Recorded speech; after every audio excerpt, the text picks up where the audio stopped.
a long fly ball going back. And the ball shatters the sky, bringing the ocean itself down into the stadium. Oh, Simpson just broke this dream's reality wide open. There's a mutiny. The captain thinks the world is around, see? But we all know it's a flat, right? Of course it's flat. Sure, I know the world is flat. Well, so do I. Everybody knows that. Good. We don't have time for a meeting of the Flat Earth Society. If I say that the world is round and someone else says it's flat, that's worth reporting. The journalist's obligation when writing a story is to give equal column space to all sides.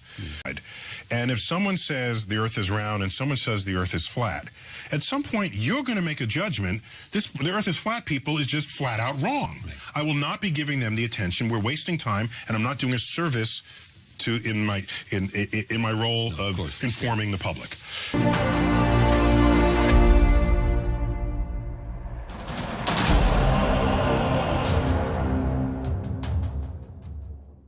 Now, there are very few universal truths in the world. One is food always tastes better when somebody else is paying for it. Universal truth. The other is that everybody in this room was taught the story of how Columbus went before Queen Isabella of Spain, and he was going to prove to her that the world was round. Do you know what Queen Isabella of Spain, pretty smart woman, I gotta believe, would have said to Christopher Columbus if he laid this line on her? She would look to him and go, Christoffel, Aristotle figured out the world was round 2,000 years ago. This is 1492, the year they invented the globe.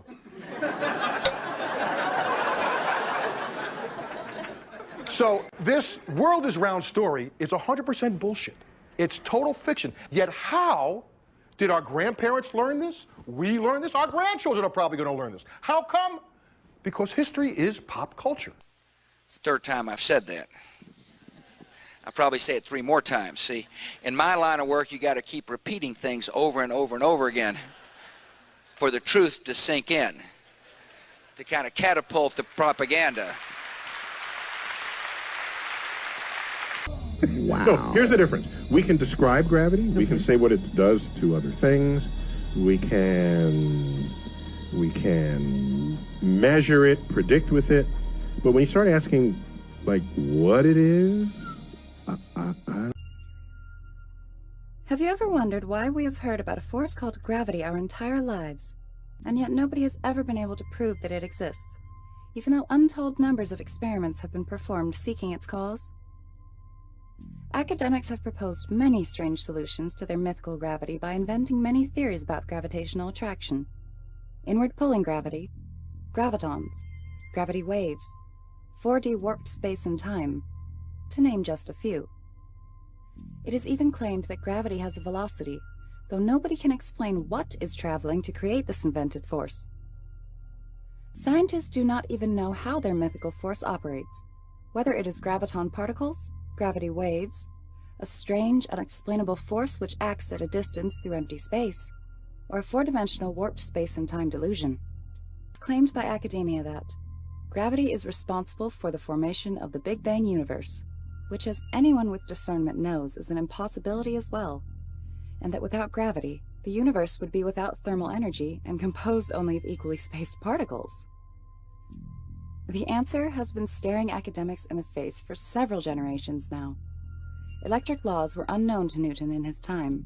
However, now we know with great accuracy the effects of electricity as obeying the inverse square law. The fact is that so-called magnetism, which in reality is electricism, light, sound, and radiation are all electric motions. All motion in the universe is electric. This is why the myth called gravity conforms to the inverse square law, since it is electric force which creates the effects falsely attributed to the fictitious force called gravity. Electric force in all forms, scales, and pressures, from the elements to the galaxies, obey this foundational, inverse square law. In the course of this book, gravity is a myth and does not exist. Electricity is the only force in the universe. It will be shown that the force called gravity, which was created by Newton and later modified by Einstein and others, does not exist and is purely mythical in its creation. The consequences of this conclusion are immense. It means that a huge list of non-existent entities have been invented by academic scientists based on the mathematics of the non-existent force of gravity. For example, here are a few of the many academic science myths created from their foundational myth called gravity.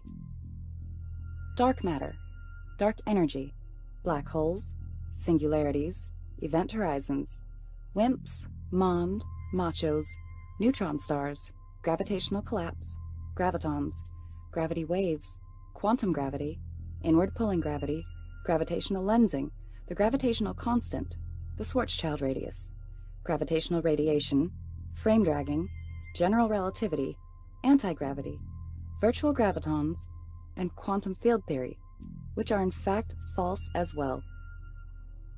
With the fall of academic gravity theory, all of these other fallacious theories fall with it.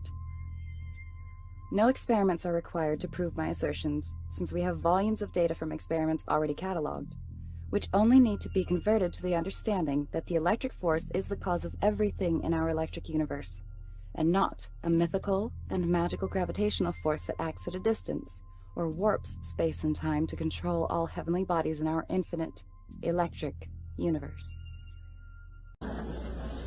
We have a very interesting subject this morning, and of course, it'll probably be interesting and unsolved when we finish, because it deals with one of the most curious and neglected areas of human research, and that is the magnetic fields, not only of man, but of the universe and of the smallest atom.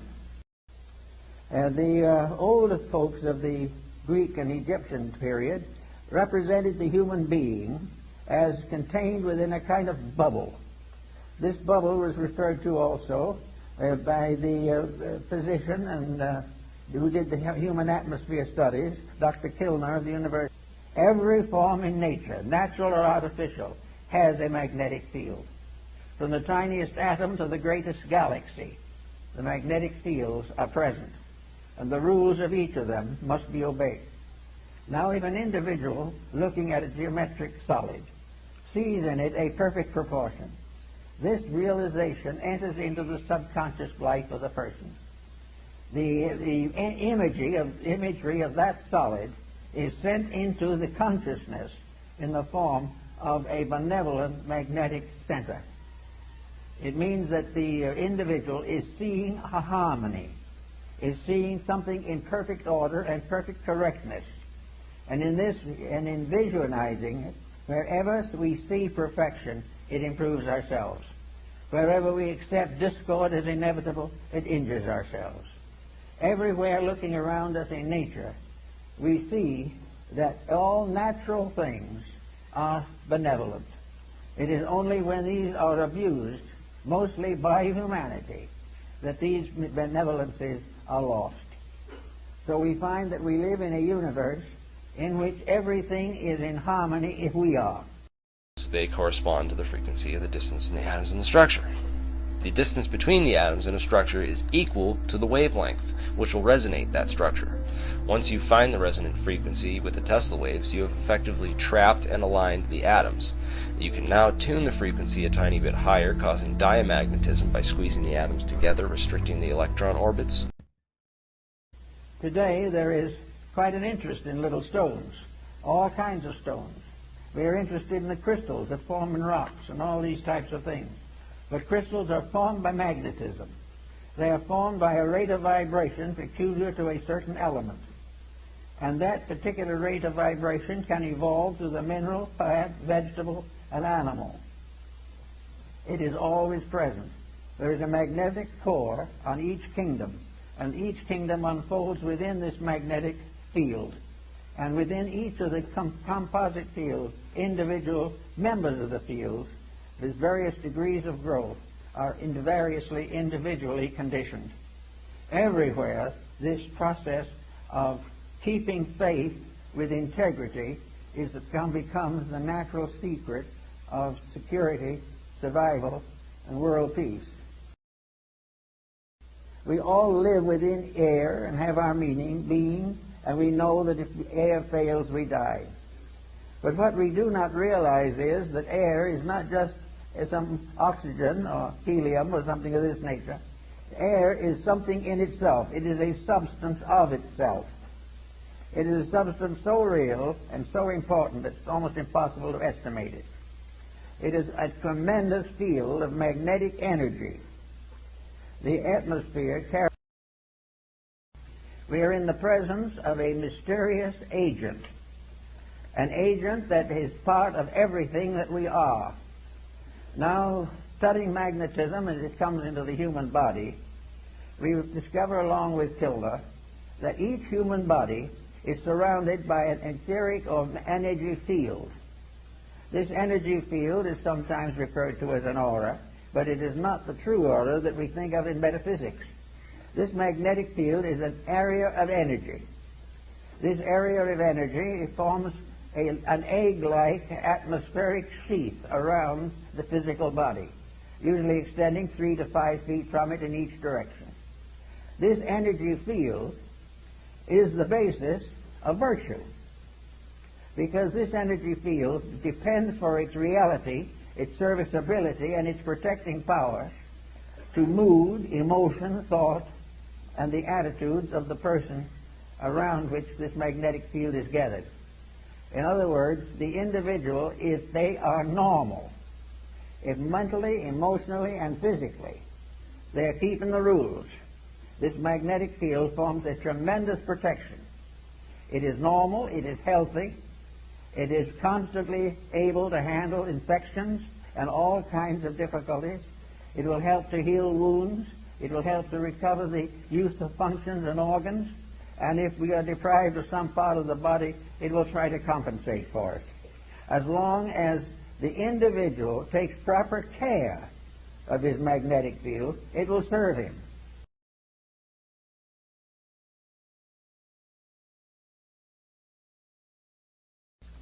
The beginning of the study of magnetism can be traced back to Egypt, and the staffs and wands of the ancient priests were instruments of magnetic conjuring. Also, we find the Greeks used it, and among the Greeks and early Egyptians, we have the first understanding of the nature of magnetism. It was used principally in healing. It was well known to Pythagoras, who gave us considerable information on the subject, which was promptly forgotten by everybody else. Then we have little knowledge of it, except through the Arabs. The Chinese were aware of it because of the discovery of the mariner's compass. But for the most part, it was neglected until the 17th century, when it became involved in the story of Rosicrucianism. The alchemists, the Rosicrucians, and the Hermetists all were unfolding phases of magnetic theory. The first, probably in more modern times, to use it for healing purposes was Paracelsus of Hohenheim. It was also used strongly by the Rosicrucians and written about in considerable detail by Robert Flood, who was one of the great Rosicrucian apologists. It was also very well known to Athanasius Kircher, the great Jesuit scholar, but for the most part it was ignored. Then we come down a little later and we come upon a curious instrument, Mesmer's magnetic tub. This was a kind of tank in which many people put their feet at the same time and held hands and created a battery out of the water in the tank. It was studied carefully by Cagliostro. It is also known that it interested St. Germain profoundly, but it annoyed Benjamin Franklin all to pieces. He was never able to like the idea at all. After the developments of Mesmer, which were promptly denied by nearly every field of science, the matter dropped into comparative obscurity until more recent times, when within the last 20-25 years it has been revived strongly. And it's this revival that we want to talk about a little this morning, because it is one of the most interesting phases of our study of life. It is interesting that we should use magnetism so continuously and yet never really understand what it is. Ptolemy of Alexandria was one of the first to recognize the manifestations or emanations of solar light as containing an energy in addition to merely a luminous factor. The study of the magnetic powers of the sun will be more or less clearly understood by the study of the seasons. Winter, summer, spring, and these things have all to do with a magnetic factor in the air. And we think of it only as in trying to explain it as a physical astronomical phenomena, since as the rotation and revolutions of the sun and planets. But each of these planets is a field of magnetic energy. And this energy comes to us through what we call air. Now, what is air, actually? Well, we have scientific definitions of it, but there's something more to it than that. Air is something in itself. It is a substance. It is not only a condition of climate or of weather, it is a basic factor in the contributions which make up existence. One thing we have learned from television is that air transmits.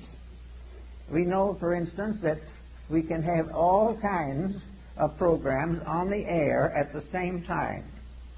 And they can come from all directions. And they can overlap and interlap. But each one will remain separately identified as though it was moving in a channel or a circuit of its own. And all these scrambling films, some of which are scrambled inside as well as outside, are working on one atmosphere, and that atmosphere is keeping each one of them in a perfect orbit of its own.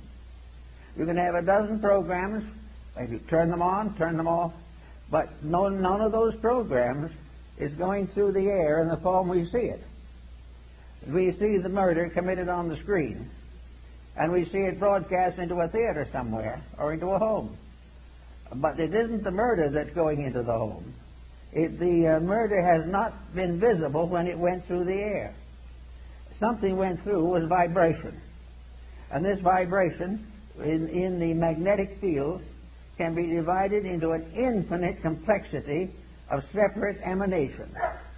In other words, if we had 1,000 different channels, they could be differentiated in the magnetic field so that each one would be broadcast correctly and properly for whatever it is.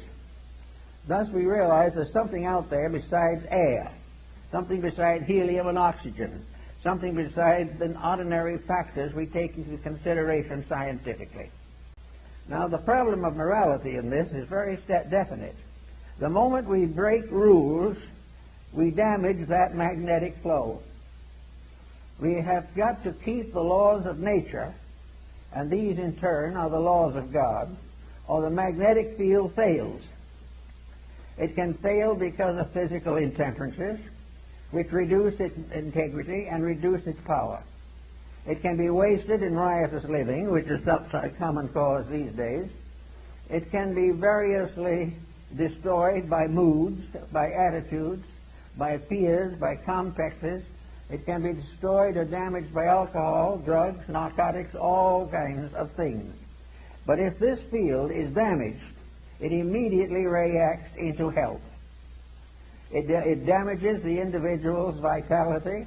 It makes him more easily subject to contagions and infections, and it definitely shortens the life expectancy. Now, this is a phase of morality that is generally overlooked. It is assumed that these magnetic fields are something you don't pay much attention to. They're there, maybe they'll help a little. But the truth of the matter is that practically the whole survival of the individual depends upon maintaining the integrity of this flow of energy into the magnetic field. This energy comes from the sun. It comes through a mysterious energy tube in the magnetic field. It enters the individual through the crown of the head. It disseminates through the entire body, and it's excreted back again through the lower centers of the body and is recleansed by the solar energy. This is a kind of a little private tank or capsule of life that we are all carrying about with us all the time. Now, if this is so, why do we want to consider it as a moral factor? In other words, what is morality? To the ancients, it was obedience to the words of God or the laws of God. In more modern times, with more intelligent people, it is obedience with the evident will of deity as manifested in creation. Virtue lies in whatever builds up the magnetic fields. Vice is that which tears them down. No human interception can interfere with this in any way. Therefore, if we are good, it's not because the book says we should be. It's not because it was thundered by the laws on Sinai. It is because we keep the rules of the integration of the human structure. That we use the magnetic fields correctly and protect our health and our happiness and our well-being in that way. Now we think of the magnetic field as surrounding the entire structure of the body, as Kilner shows in his work on the human atmosphere, and Babbitt also in his study of the atom. This, however, is only a phase of it. Each part of the body has a magnetic field.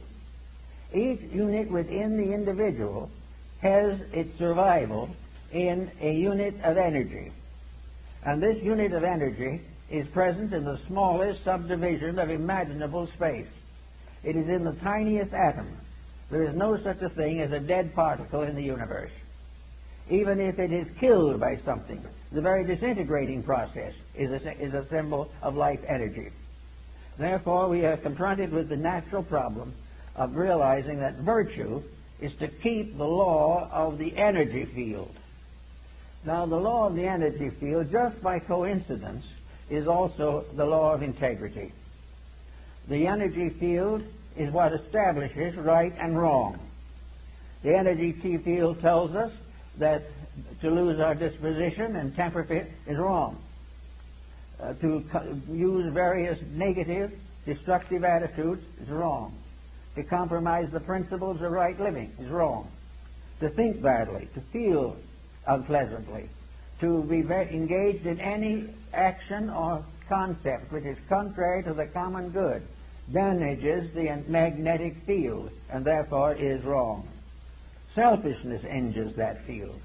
Every vice we know, the breaking of any of the 10 Commandments and a number of other rules results in damage to that field. It has nothing to do with nation. It has nothing to do with the ordinary concepts of codes, because the final code itself is based upon the life principle in each part of the human constitution. So we have each little cell has its own moral responsibilities. The stomach has its own magnetic field. The stomach is not simply an organ. It is an organism. It is a living thing within the human body. The same is true of the heart, the brain, the glandular structure, all the organs, the intestines, all the motor system, the nervous system, the endocrine system. These are all entities. They are entities of magnetic unities. They are part of living organisms which are cooperating together for the common good. To abuse one is to damage all. To neglect one is to neglect all. Each of these organs has its own field in the body, and all these fields together constitute the grand magnetic field that surrounds the complete person. The physical factor is only a fragment of it. The main problem is to realize that behind all of these problems, whether of government or of religion or of philosophy, all these things are in trouble because of lack of integrity. And integrity is simply keeping the laws and rules of energy fields. But it will always come through, although it is coming through a medium which we can't see, and at any point along the way there's no program noticeable, no program possible. But at a proper point, a receiving station can recreate that particular program in all its detail, although it was passed through maybe thousands of miles of so-called empty atmosphere. And all these different channels have never become confused unless we have improperly channeled them. So we have all this proof that there is something out there in space. Now that what's out there in space is also subject to toxin. We can say that some broadcasts are toxic. we can say that anything that goes through that space, which by vibratory rates is not good, is damaging not only itself, but its recipients, and is also poisoning the channel. As long as we have corrupt patterns, as long as aggressive commercialism, as long as corruption is indulged in over the airways, we will have magnetic sickness in the air. We will have it in the air, and it will permeate our homes, our families, our governments, and our nations. We will sicken that level through which that particular energy flows, so that the energies that we use for communication have their own sicknesses. They have their own vibratory rates. And the problem of the corruption of a communication media does not mean that the individual will have a complete collapse of his system. It will mean only that that part of his system which is turned into that community medium will be damaged. He can go right on, go to church, and build up that one. In the meantime, however, the television is tearing down another energy field. Now, as you tear down these energy fields, which most people don't even know exist or believe in, you are also opening yourself to all kinds of sickness and also all kinds of moral energy decay. You are opening yourself to the corruptions of the life principles which are necessary to maintain you. The moment you damage a level of integrity in your own magnetism, that level of integrity becomes sick. The moment that becomes sick, part of the defense against exterior problems is reduced.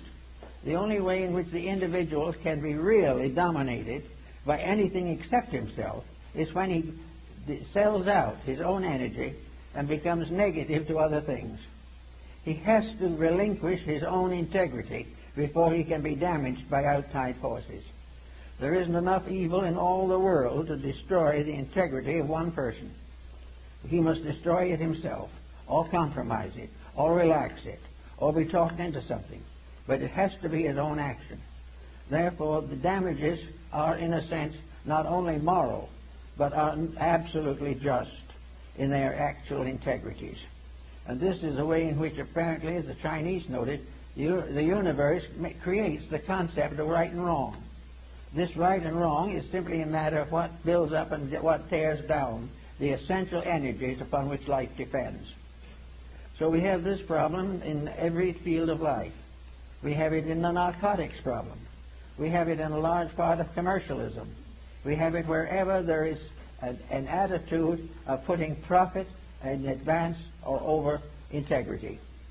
Wherever the individual makes this compromise, he immediately becomes a part of this particular problem. This is all part of the process of things being changed from what they appear to be to the energy equivalents of themselves, and then restored to their forms in order to be perceptible to our various faculty perceptions. Therefore, again, everything becomes a matter of keeping the energy fields clean. And the only way they can be kept clean is by using them properly. What is destroying us is our acceptance into our own inner life of the shortcomings and mistakes that we associate with civilization. We get into a political tangle, and we start hating people, and we start guerrilla warfare. And guerrilla warfare is simply another negative use of energy. All of the energy of life has to be used properly.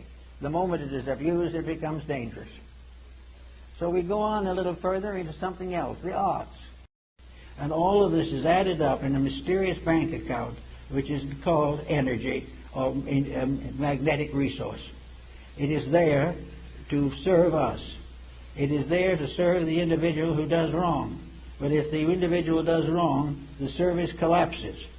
And the individual who does wrong finally finds the energy turned back upon himself, and the corruption continues.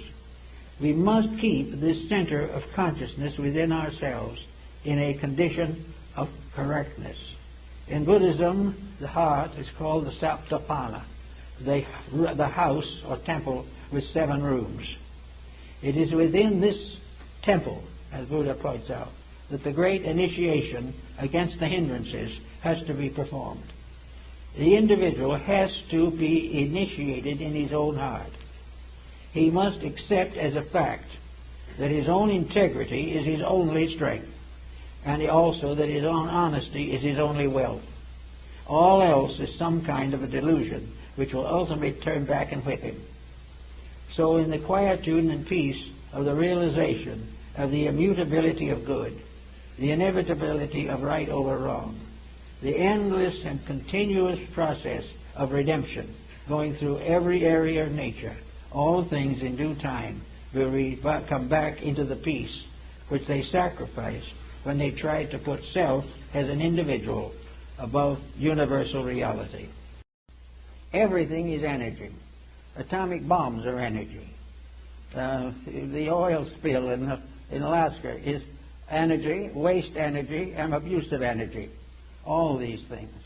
And they all arise from something being wrong in the integrities of life. We have compromised principle by going away from the energy values. So we go back to the individual now, and we find him standing in the midst of his own magnetic field, with his structure protected by the constant radiating force of outflowing energy. An outflowing energy that vitalizes everything from the center outward and nourishes the solar system, which is the human body, from the level of the sun, as in astronomy. The ancient astrologers believe that these energy fields originated in man himself, and that the source of all the energy fields in the human body is the heart. That this is the thing from which all else radiates.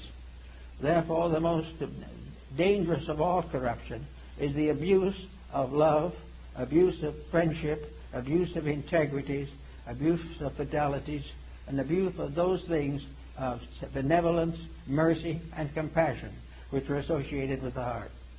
As those energies remain firm, the heart radiating out to the circumference of the magnetic field of the body is completely protective. It will be practically impossible for anything to damage it in the area where it is functioning properly. There may be other functions which is not yet perfected, but if the individual is basically honorable, he will be able to perfect these without too much trouble. And we will not be the first civilization, as I said in India. The Great Mother, the Earth, has cast many civilizations from her back. Everything that goes beyond a certain point is destroyed because it breaks up its relation with its energy supply. It no longer is fed primarily by magnetism, because it's magnetism in the food that feeds us, it's magnetism in the air that we breathe, it's magnetism in the earth that grows our vegetables, and it is magnetism in our souls that makes us hope for good. We have been made gardeners in a beautiful garden, and we've let it go to weed. We have been given a beautiful planet, and we've subdivided it and sold it for profits. The original purpose was that we should become a wonderful group of human beings working together for the good of each other and the glory of the universe. We are being prepared for a bigger job than we have, but we are flunking the examination at the present moment. We are not doing what we should do. Everything that comes along is measured in profit. Everything that comes along is measured in freedom from responsibility, when energy is something that we must be responsible for, or we will waste it forever, or as long as we can. By the time forever comes, there won't be much energy left. But all this is a lesson in the morality of values. It is a lesson in the fact that we are the keepers in a garden. We are the gardeners in the garden of Allah, as the Muslim calls it. This is a beautiful garden that has been given to us, and we're letting it go to weed. We had a beautiful world with wonderful materials, so we dig under the earth and create materials to create war, death, and destruction. We have little gardens that we could have beautiful times sitting under our own palm tree, but we are fighting to take everybody else's garden away from them. And when we finally find a small plot of land that we might be able to use, we find the real estate agents have priced it 10 times its value. All these things all little things, but they all add up to the loss and waste of magnetic resource. They are the failure of the individual to protect the source of his own life, the source of his own future, and the breaking of the laws and rules by which he must compare his own needs with the needs of others. It is only when we work to protect the toadstool as well as the nation that we can have peace in the world. We must protect the small things, because each of them is a energy resource. The protection of them is against our viewpoint, because we take it for granted that the small should be controlled by the big. That small things, like humble people, are made to be exploited. This is not true. Everything in life is made to be used. Nothing is made to be abused. And the individual who abuses any part of life is contributing to the common cause of destruction. Now, this business of the energy and magnetic resource went on down through to the present time. And now we have a new measurement for it, and that is the development of a large group of electrical devices by means of which it becomes apparent to us that it is possible for the human being to make use of any energy as he sees fit. Now, the instrument that he has within himself is infinitely more wonderful than any television or any computer can possibly be. We can have a computer do everything, and it is alive. Don't for a minute think it isn't. But it is alive in a field of energy. It has a life. It can propagate itself. It can develop itself. It can grow up. It can grow old, and it can die, because it is all part of an energy usage. But in all of these usages, let's remember that the individual is humanity's prime asset. The individual is here to grow. And in growing, he grows by helping everything else to grow. The moment he goes into negative competitive relationships with everything else, he destroys himself. Every misuse of life responsibility, use of basic materials, the abuse of forests, the abuse of water, the corruption of air, all these things are paid for in magnetic defects. And we are beginning to recognize them now. We are wondering why some of these strange things happen that have been happening in the last few years. Nuclear fission is a great tragedy, not because it simply offends the peace-loving human being, but because it is a misuse, a violent corruption of energy. It is the use of a divine power to injure other people. Therefore, that which lives by the sword must perish by the sword. So our whole morality is a matter of life energies. It is a matter of gradually bringing all our intemperances into patterns of usefulness and creativeness and constructiveness. It is the gradual victory of a friendship over animosity. It takes the stranger out of existence and puts the friend in its place. Everything is part of working towards a harmonious balance of the natural resources of the solar power. Everything can be used to advance the common good, but everything that is used to destroy will be destroyed by its own destructiveness within itself. Now, another phase of that is now coming into focus very strongly in the problem of general reformation in human relationships.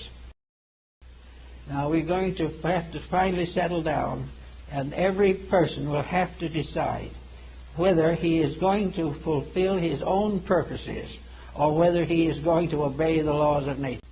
Everything is energy. Atomic bombs are energy. The oil spill in Alaska is energy, waste energy, and abusive energy. All these things. And they all arise from something being wrong in the integrities of life.